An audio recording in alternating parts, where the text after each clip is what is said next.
আপনি আইনের ব্যাখ্যা গুলো ঘটে ফেলেছেন। চাই যে আমাদের দাবি, ওই দাবিগুলো ওই দিয়ে ওইখানে ডেডিকেট করা হয়।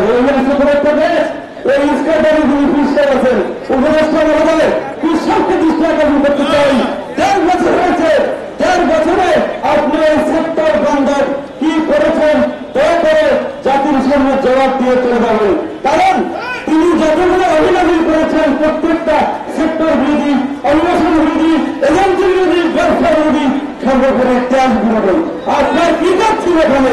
প্রতিভাবে উত্তম করে একটি প্রত্যাশা ছিল আপনার প্রতি মানুষের।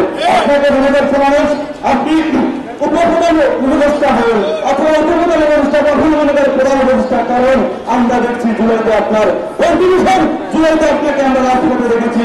আমরা আশান্বিত হয়েছিলাম আপনি এই মন্ত্রণালয় এসেছেন, এই মন্ত্রণালয় পৃথিবীতে আরো ছড়াবে, নতুন নতুন বাজার উন্মুক্ত হবে। তা না করে আপনি কি করলেন?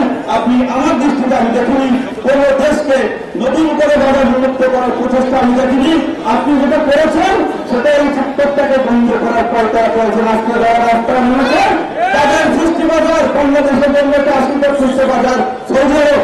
সেই সৌদি আরবের বেলায় আমি যদি আপনার সময়কালে বলি প্রফিটের কথা নাই বললাম, আপনার সময়কালে এই ম্যান পাওয়ারে আপনি অভিনন্দন করছেন মিনিমাম 20টা চিঠিয়া।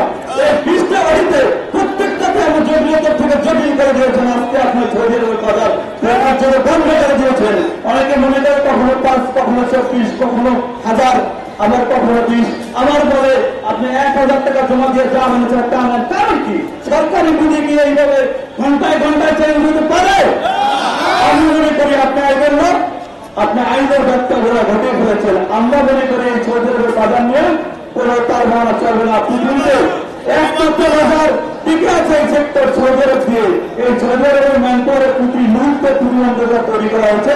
এখন যদি বিভিন্ন মানুষের সাথে কথা বলি উনি একটা উত্তর দিবেন যে ভাই আমার তো কিছু করার নাই, মানে এই মন্ত্রণালয়। অতএব এই সৌদির এই জটিলতা নিরসন করে সৌদির ব্যাপারে আমরা কোনো প্রতিবন্ধকতা চাই না।